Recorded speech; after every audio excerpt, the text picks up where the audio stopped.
એટલે સાબરમતી નદીના કિનારે એક દિવસ બેઠા બેઠા દાંતણ કરતા હતા, બરાબર? દાંતણ કરે ને, તો ગાંધીજી દાંતણ કરતા હતા તો એમની પાસે આટલી નાની એક લોટી હતી પાણીની, નદીમાંથી એક લોટી. સીતારામ સીતારામ ભજ પ્યારે તું સીતારામ રઘુપતિ રામ. એમણે આટલી મોટી અંગ્રેજોએ આપણા દેશમાં 200-300 વર્ષથી પગદંડો જમાવી દીધેલો, એમના મૂળિયા એટલા ઊંડા ઉતરી ગયેલા, એટલા એ લોકો શું કહે ને, आजादी बिना खडग बिना दाल साबरमती के संत तूने कर दिया कमाल आंधी में भी जलती रही गांधी.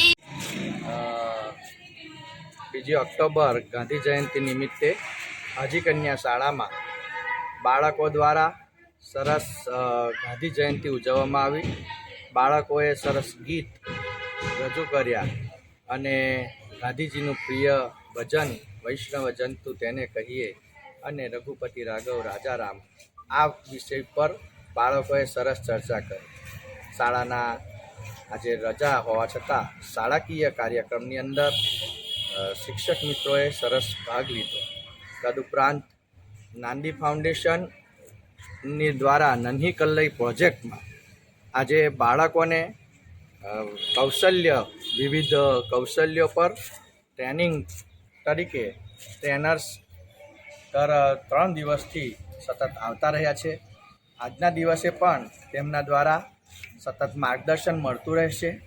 ગાંધી જયંતિની દ્વારા શાળાની અંદર આવેલા એવા ભૈલાલ સાહેબ, જયંતિ સાહેબ, મીનાજબેન, સુશીલાબેન, જેઓએ સરસ વક્તવ્ય અને પોતાના ચિત્રો દ્વારા રજૂઆત કરી અને આખા ગાંધી જયંતિની અંદર જે સ્વચ્છતા પર જે વિષયો છે એ વિષય ઉપર બાળકોને સરસ માર્ગદર્શન મળ્યું.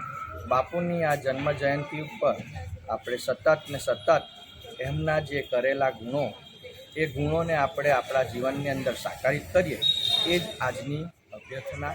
જય હિન્દ, જય ભારત.